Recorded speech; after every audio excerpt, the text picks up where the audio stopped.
Hi, everyone. Welcome to another episode of my podcast. We have a very special guest today joining all the way from South Carolina. We got Jim Sonefeld joining the podcast. Hi, Jim. What's happening, Channa? I'm good. What's happening over there? Well, we are in the middle of a hot summer in the South, and we're getting all the sun and humidity and heat that we need. And I've been busy promoting the new book and some new music, and we have our big family here that's growing up and moving out of the house. It's a great time. Right. You know where I'm from, it's every day it's summer. So I'm from the Philippines right now. So it's hot. Humid. Yeah, we were there in the '90s, and I remember it being feeling just like home. Right. So Jim, how is the world now? Because we had these 2 years with the pandemic and everything. How is it? How's the life in South Carolina now? Well, we're in a pretty good spot here. We live in a medium-sized city, and we're the state capital, so we have the government here, and but we're lucky. In the pandemic, we were able to go outside, take our walks. A lot of businesses were closed, but we had our children coming home from college and high school to do their education online. So I felt like we were blessed that we didn't live in a place like New York City or a big city where you're locked in an apartment or a high rise. I can't imagine that. So we felt fortunate, and it was disruptive, but I never felt like we were unsafe. We Mm, wore our masks when we went out. We learned to deal with all the arguing and debates and politicizing things, which were not enjoyable. But I hope we're a little past that. right. Uh, Personally, did it affected you, or did you learn something out of that experience?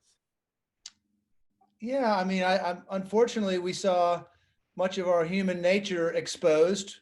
I don't think COVID built a lot of character. I think it revealed a lot of character, if anything. Right. And so we saw people standing up, you know, for the people, for the family, and then we saw other people standing up for themselves and arguing, and so I think we saw the best and worst come out of people, certainly around here anyway, and it seemed like throughout the world it was similar. You a good leadership helps very much in a country or a city, but ultimately we're individuals left to our own decision making, and sadly, a lot of individuals were not making decisions that were based on a group of people around them, and that was sad. But we struggle with our human nature every day, right? Right. Right. So, I mean, for us in the Philippines, I think we had the longest lockdown. I think we were locked down for like almost 2 years. So, we just came out of that pandemic lockdowns. But Mhm. one thing that I realized is that it really gave me some time to, have a lot of personal reflection and understand what is really important. Because before the pandemic, we were just running around chasing whatever that, whatever we like and all that. But then suddenly everything like else was not there, and just the family and, just yourself. So I think it really gave me a lot of personal reflection. So I appreciate especially the music. I appreciate a lot the live music because I couldn't go to any show for last 2 years. Yeah, I think as a musician and a fan of music as well, I felt a detachment from performance.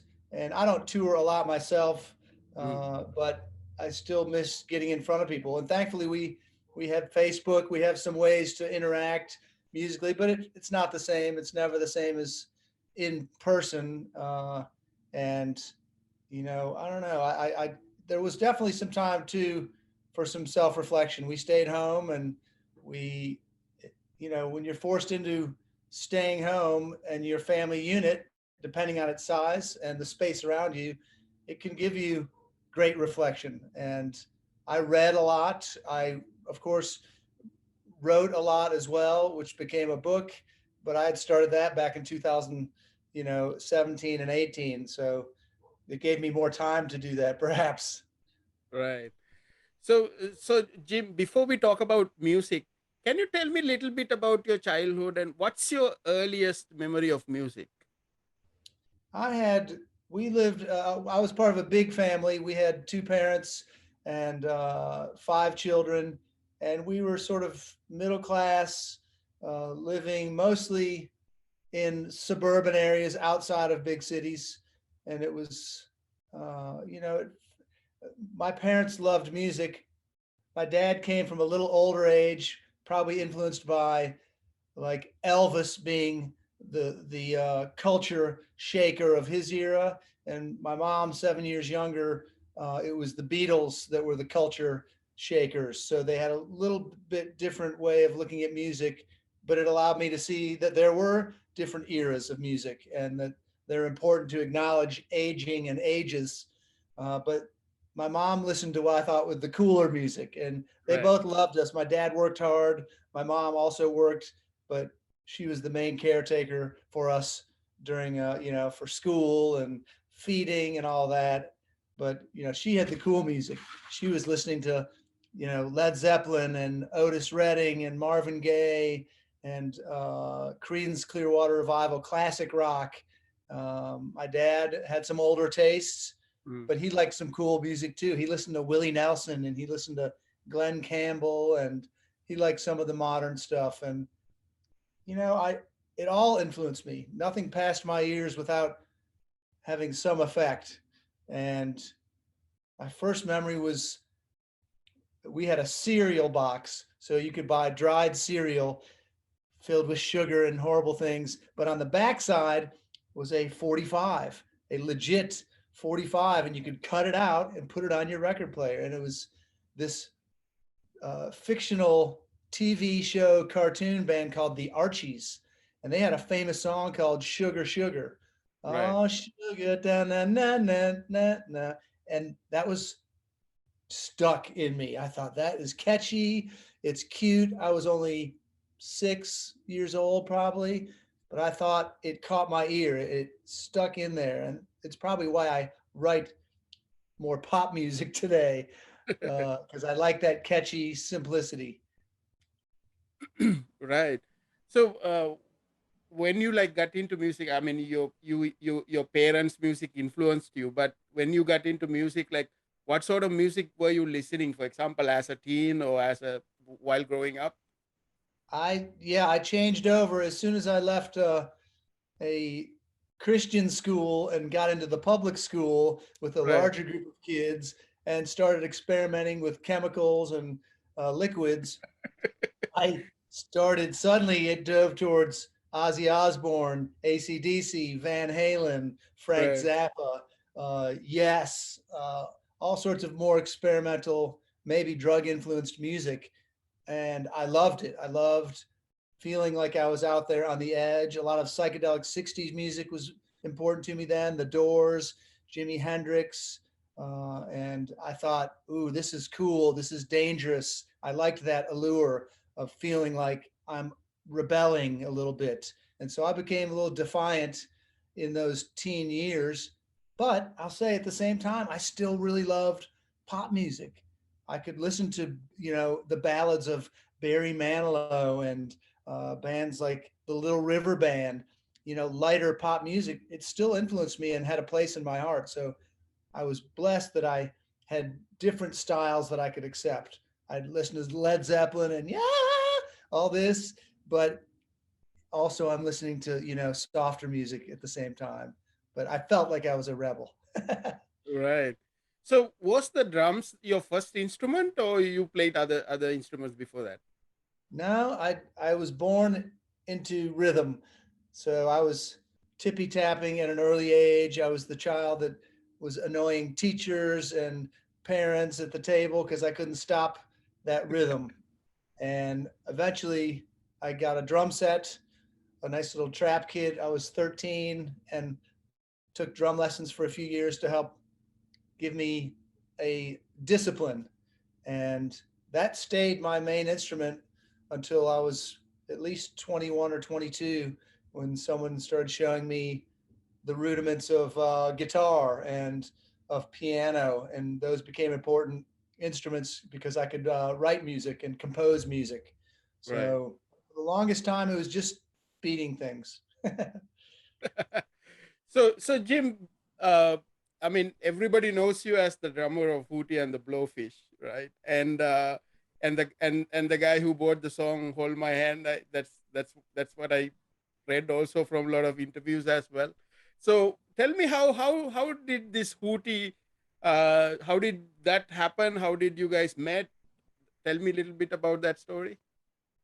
I was finishing the University of South Carolina, and I was in a different band called, ironically, Tootie, Tootie and the Jones.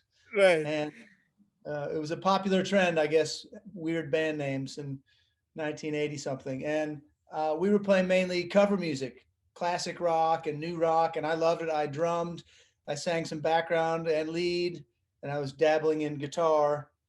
And at the same time, Darius and Mark and Dean were in Hootie and the Blowfish with a different drummer, Mm. and they were finishing university. And so timing was good. They were losing their drummer. I was looking for a band who wanted to write music. And so I made the switch over to from Tootie to Hootie, if you will, and with the hopes of writing original music and maybe traveling outside of our region and getting a record deal, which at the time was the only Mm. step up towards getting played on radio. There was no internet. There was no communicating with people in long distances. We recorded our music and we put it on cassettes and we Right. sold them for $5. It was very basic, but it forced you to travel. It forced you to play live shows, to bring people in to hopefully listen and buy your little tapes. So it was a different era altogether when I joined Hootie in 1989. Right. And then I actually have this with me. Oh, yes. Yeah. That's a good one. Yeah, so I actually have the CD as well, the one that was released, the first edition. I couldn't find it, so I have it somewhere. So I mean, I still listen to these songs, Jim. I still listen to them because, and I saw that in Spotify, for example, there's like 3 million monthly listeners to Hootie still, right? Yeah, it's we have made the transition from vinyl to cassette uh, to CD to streaming, of course. But I think some of that transition is also uh, people that are from age 40 to 60, maybe exposing their kids to the music too, and maybe some of them are streaming as well. It, I mean, there's a huge thing if you can do it. If you can move from a top seller on a format, whether it's vinyl or cassette or CD, if you can move that into the next technology of downloading and streaming, you have a good chance to continue getting paid. It's Mm. what bands from classic rock era did. If you were the biggest band, the Eagles or Led Zeppelin, they sold 5 million records on an album. And then Right. when people wanted to continue listening, they had to buy the new format. They had to download it or stream it or buy a CD. And so we've been lucky enough, people like yourselves and the new fans and the old fans have wanted to hear our music in a streaming format. So it's interesting to see the new technology and what it how it changes and affects getting paid. Right. Jim, I know a lot of people ask you this question. Can you tell me about the song Hold My Hand? I know that you brought that to the band, right? I did. It was, I was a man in his mid 20s. I had mostly lived in the Midwest in my youth, and I had been in Columbia, South Carolina, in a different region for about my 6 or 7 years, trying to understand a different culture, different traditions, different history, still American, but the South and the Midwest are different in a lot of ways. And Right. I was also seeing the world in a different way, meeting people outside of my small group of friends, interacting with different people from different places. And I was starting to see too that there was more pain and suffering and uh, injustice, inequality in our system, and I didn't like it. And I had sort of a, I don't know, sympathetic heart, a heart that wanted there to be more equality. And that song comes from that. It's from seeing uh, this injustice and people who did not have a voice and wanting to give them a voice in only a small way. And for me, it was to sing it, to say, here's a message that says, why can't we all have a voice? It was sort of pointed up at the, Mm. the people who influence and control, maybe the government, maybe the leaders I didn't like. And I think I was looking up with them with a middle finger or two if you're British and saying, I don't like that. And then looking at the people around me saying, let's gather, let's help each other, and also the people who are being oppressed that are maybe another level down economically or racially even. I didn't like any of the strife. I didn't like any of the caste way of thinking, and I was young and naive. I just wanted to say something that was helpful, which was hold my hand. Let's come together. Let's lift each other up. And it, it's a pure thought. I think it was a sincere, if not a little, naive and youthful. Right. You mentioned, like, traveling with the band, touring with the band. You saw the world. You saw all this.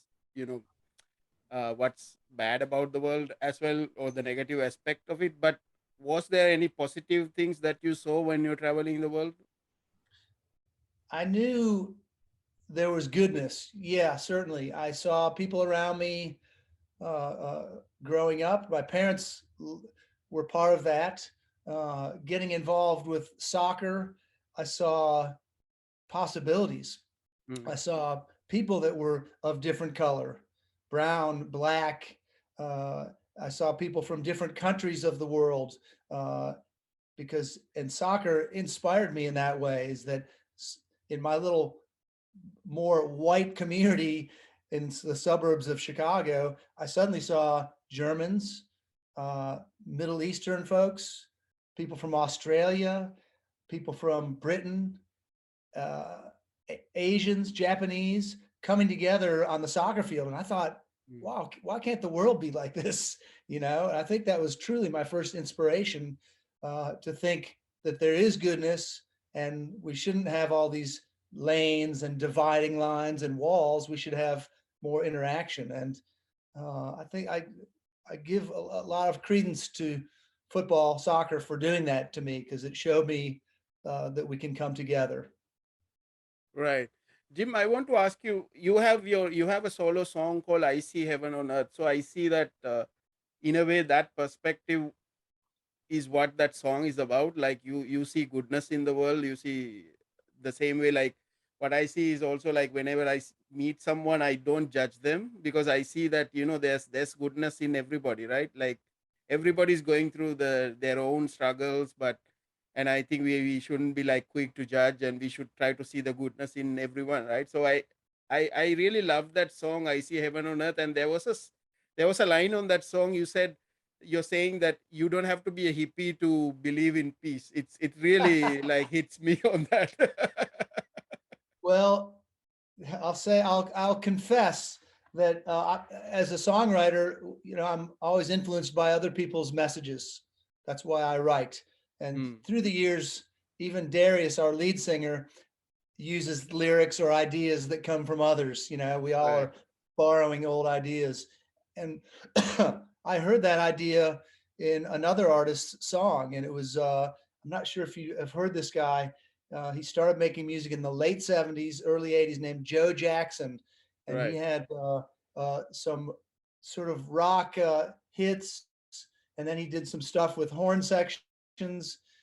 He had some big hits, but one of his later or early 90s records was talking about the idea that you don't have to be a hippie to believe in peace.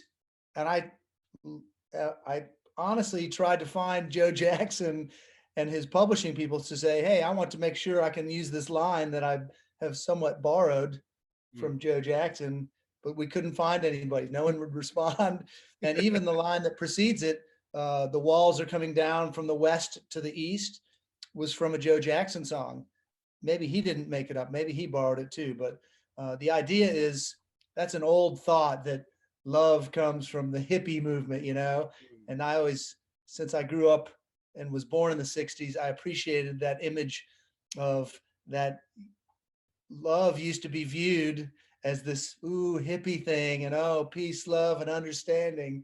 And but you don't have to be a hippie to have peace. Peace can be for everybody, and heaven even is just an imagery for me in that song. Everyone has a different idea of afterlife or Mm. where we come from, and I don't even espouse one particular idea. Heaven is peace, and it's relief, and it is togetherness. That's what that means in that song. So I didn't mean it even to be religious. I meant it to portray a certain peace that we have.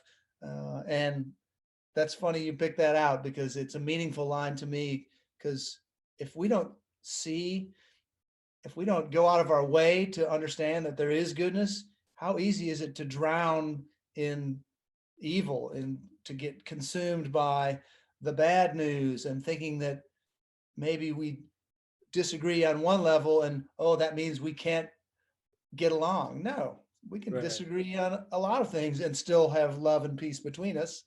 And that's what that song means to me. Right. So Jim, on this podcast, I had a guest. He's also a drummer. He's called Muruga Brooker. He's from Minnesota. I think he lives in Minnesota now. He actually played on the first Woodstock for Tim Hardin on the first day. So Wow. so he explained to me like what happened on that day, and I can actually share that episode with you. You can, even if you want to listen it. So it was so magical that how he explained what happened on the Woodstock. Like we always say, like people can, if they get together, they can change the world. I think that was like a actual example of people changing the world. Like, just getting together and enjoying music. And it was so amazing when he explained to me that what happened on that day. Yes, because that was an experience, an event that could have gone good or bad. You have Right. hundreds of thousands of people out there. The weather turns bad. They don't have resources that they didn't plan for. It could have been people fighting. It could have been people, grabbing and trying to take what they needed. Instead, it was coming together and sharing, and that was a meaningful moment, I think, for humanity and music. Right. So, Jim, your book, you actually wrote a memoir of swimming with the blowfish, right? Swimming with the blowfish, Hootie, healing, and one of a hell of a ride. That's a quite a long title. So, when did the idea started that you want to write a book?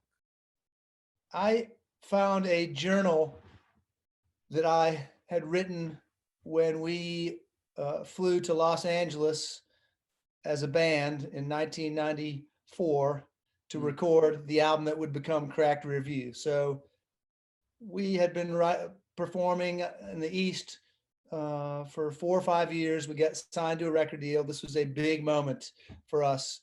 And we were just guys from the South and small town. We're going to Los Angeles to record an album for Atlantic Records. We were like, oh my gosh, if this is like the biggest deal ever. And so I grabbed this journal, this big sort of empty book on the way out the door, said, I'm going to write down, I'm going to keep track of, the experience. Maybe this is the last time I ever get to go to Los Angeles. Maybe Right. this is the end. Maybe we record an album, but it flops. And so I write down 50 journal entries, the 50 days that we spent there. And I saved that journal. And around 2014, I pulled that journal out again and started paging through to and I was amazed that it was vivid. It was unique. It was an experience that only 6 or 7 people were involved with: the 4 band members, the producer, the guy who signed us to Atlantic Records, and the assistant. No one Mm. else was in the room when this album that you pulled up, that has still streams in the millions, happened. And I thought that's is a precious and unique experience, and maybe I could develop it. And I thought, and as I thought about that more, I thought, well, maybe my whole story can be built around Cracked Rear View as a memoir. You know, how I arrived to be in South Carolina, how I arrived with Hootie the Blowfish, and then consequently our journey with the journal, a journal journey, and then also the extended story of fame is fleeting. Fame lasts a little while, or if you're lucky, a long while, but there often is a downside to the journey. And so I realized I had a whole story that was involved. So I started typing. I in 2017 began literally at the beginning. I talked about my first experiences as a child with a family, and then how music impacted me, how sports impacted me, how that journey led me to South Carolina. Mm. And I wrote and wrote. During that period, the band regathered. We went on tour. We made a new record. And then I finished the book. We finished the tour, and COVID hit. And Right. I was able to finish the book really before COVID ruined my mind. Right. Because if you're still open, there might be some other chapters that you will have to put in, right? If you're Yeah, writing to. it you know, stories have to have a nice arc of a beginning and some empathy to the character, and then some conflict, and then some resolution. And the perfect resolution is, to my story, Hootie and the Blowfish, after 10 years dormant, get to make a record, get to Mm. go tour the United States, sell out 20,000 seat amphitheaters in every city. And I celebrate my marriage, my second marriage, and our children growing up. That is the story. That's the ending. Even if it's not the real ending, it is an ending for the reader that doesn't have to be ruined by COVID. And Right. yeah, COVID ends up making the water dirty, and the thoughts, are different. And then no, it ended at the end of 2019. We were lucky. We had a reunion tour to celebrate the gift of music and all of our fans before COVID happens. Just think of the bands who were stepping into 2020 with the hopes of a 30th reunion or 20th reunion. They didn't get to do it. Right. Um. So one thing that I quite surprised about is, like, a band that started in the late. I assume you guys started like late 80s, right? Like Yeah, almost yeah. like 90s. So other than you becoming a drummer, there was no lineup change until now, right? That the lineup has been quite solid for all this time, and you guys, after this 2008 or 2009 hiatus, and then you just guys pick up and then do a reunion tour without, like, it's so amazing how what's the strongest part of this, why is it that way, why is it that Hoot is so strong in that way? Well, the thread that kept us together, because yeah, you're right. It would probably be easy for any band to decide to break up or move on to different ways. We felt we had something valuable. We just truly needed a break, and we didn't know how long the break would be. But the thread is, we have an ability as an influence to help others through our music. And we chose long ago to start a foundation. And while we were touring on the highest level, and even when it went down to a smaller level, we were always building our foundation back here in South Carolina. We would do charity golf events, usually charity music events, and ask others to support us. Give your money, donate things for school children, and we organized that 25 years ago, 30 years ago. So when we went into hiatus, everyone in the band said there's one thing we have to keep. We have to continue to be charitable. That is our, if we don't have music, at least we can have influence. And we kept building the charity. So every year when we were dormant from 2010 to 2019, we did the charity gigs. We gathered for 3 concerts a year. You know, I didn't see much of my bandmates between then, but we always magically seemed to come together and rehearse, prepare, hop on stage, and it was like no time had passed. And that Mm. is unique. Not many bands can survive that way. We also were watching Darius, our singer, have a very successful career in country, which didn't bother. Like it didn't seem to bother anyone. I know that some bands would say, "Oh, either the singer would say bye bye band, or the band would say screw you singer." We didn't do that. We just said, you know, Darius is having success in country. He also helps keep Hootie's name Mm. above the water. Let's just keep our charity gigs. Let's keep our hiatus. And when the timing is right, maybe we'll have a chance to do something as a band. That time was 2019, of course. Right. So Jim, talking about you have a your latest EP called Remember Tomorrow. So about that's your solo song. Tell me about that songs. And I know what I notice is, although you're not, I mean, you said that you're not trying to be religious, but faith is a big component of your song, your solo song. So tell me about the EP and also how important is faith to you. Well, sometimes I feel like Ringo Starr. Even today, Ringo must be, in his mid 70s, but if you see him on an interview or on tour, he's always just promoting love, man. It's like he never left 1966. Right. Love, it's all about love, peace, brother, woo. And I feel like, hopefully, without being annoying, that's a message I want to have over my head. And that's why I say I don't want to be religious, because sometimes the religious ideas divide us, Mm. theologies and hierarchies and belief systems even tend to make things more difficult. So I'm like to espouse, some principles that seem to work throughout humanity: principles of tolerance, principles of love, principles of agape, giving of yourself.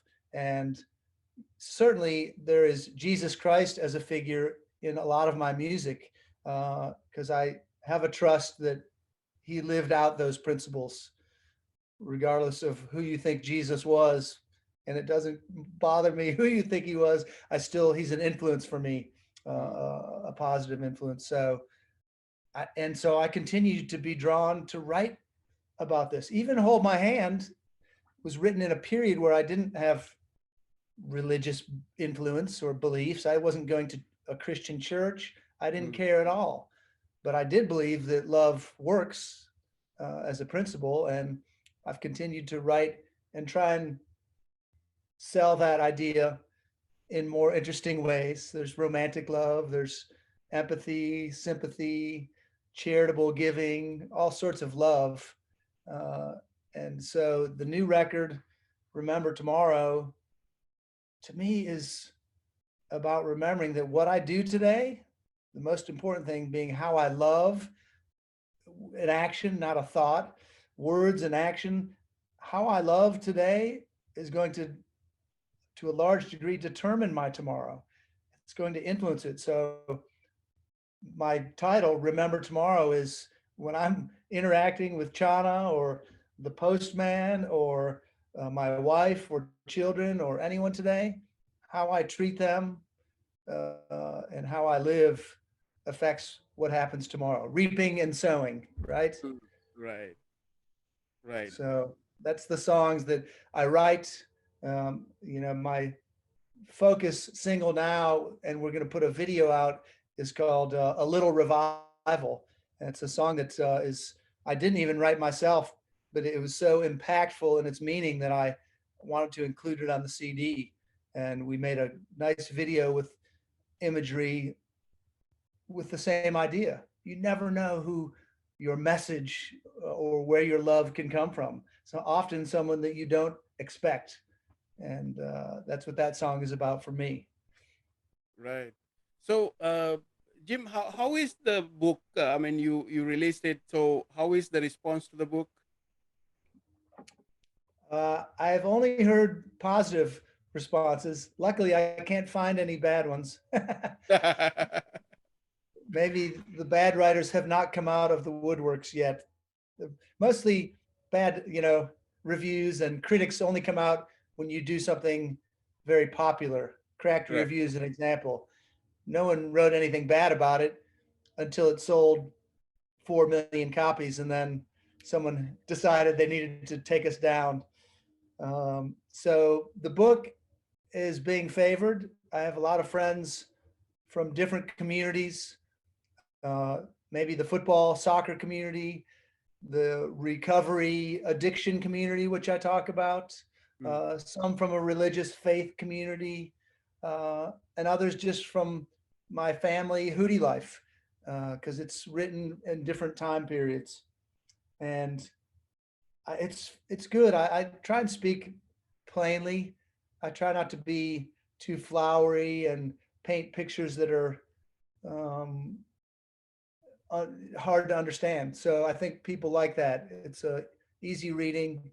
It is direct and honest, and I hope that people from different cultures can understand it on that same level. Right. So, Jim, what is so you have your new EP. So, what's happening? What's upcoming? What are you working on? In the next couple of, like in the rest of the year, and also next year, what's happening with you and also with Hootie?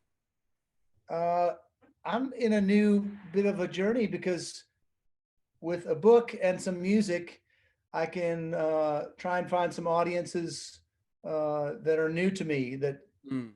combine maybe book reading, maybe singing, maybe talking about recovery. Uh, and that's a new audience for me. So I've done a few events in bookstores or in other locations, and it's fun. I get to talk and read from the book. I share some music that's included in the book, songs like "Hold My Hand," and I play guitar and sing, and songs. A song that ended up on the last Hootie record called "Change" is a song that's meaningful in the book Mm. and in life, and so I'm enjoying seeing those audiences, and I'll continue to do that into 2023. The band right now, we have a festival planned in Cancun, Mexico, which is directly south of where we live. And it's a resort area of Mexico. We have our second annual Hootie Fest. It's called the Big Splash, and Right. we have 4 days of concerts and other '90s bands playing with us, and that was a lot of fun to do last year. We're talking a bit about maybe another tour in a few years, but we're in a place at home with my wife. Our kids are moving out. Into our youngest are leaving for university, and the older ones are getting jobs. So it's a transition period in our lives, and just thankful I have a creative project that's Mm. out there. People can enjoy it, and I like the interaction. I like doing events where there can be questions and answers, not just a one-way performance, but uh, do you have any questions, thoughts about the books or the meanings of a song or some spiritual ideas? I like that interaction, and bookstores allow for that. Mm. You'll probably you'll probably surprise the people that the feedback people gives you on the book or on the songs. Did you get like, surprised when they give you feedback, or they look at a song in a different perspective than you originally intended, right? Yeah, there's always that, but the important part is the feedback. And as performers on big stages, I always miss that feedback. We only hear applause and we see Right. hands in the air. That's beautiful, but it's more intimate to hear feedback. Some of the questions people ask are just so interesting. Maybe they've read the book and they know me deeper. Mm. I had a question the other night. How did you feel when you first shaved your hair? And I thought, oh, that's a great question. Someone has thought about the spirituality of our bodies and our looks. And I had a great time answering that question because it was a big spiritual move for me to go from who I thought I was to what I Right. was becoming. So I don't know what you have under that hat, Channa, but maybe you've had a spiritual moment too. I actually have a spiritual thing with my beard, actually, because what happened Nice. is that I when I started the when the pandemic happened, I stopped shaving, and then it became sort of an identity because I was doing the podcast and everybody saw me as this, so I I didn't shave it off anymore. So So that's a great idea. We and I like talking back and forth to understand other people's ideas of identity and what does our hair mean? What does our physicality mean? Because I just find it to be interesting, I guess. yeah, but I So mean, I can feel that taking that decision to shave it off, it's a transformative, probably a moment for you, right? Like, letting that go. I had to let it go. And my friend Francis knew that I had to let it go because he had been in a situation years earlier where he had to acknowledge he was powerless over some chemicals he was putting in his body.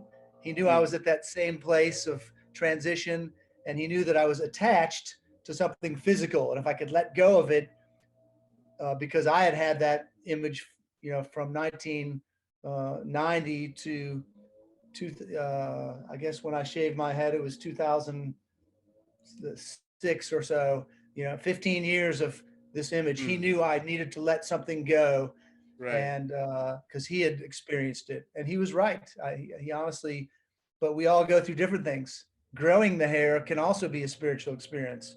It's not just letting go of it; it's right, becoming something new or someone new.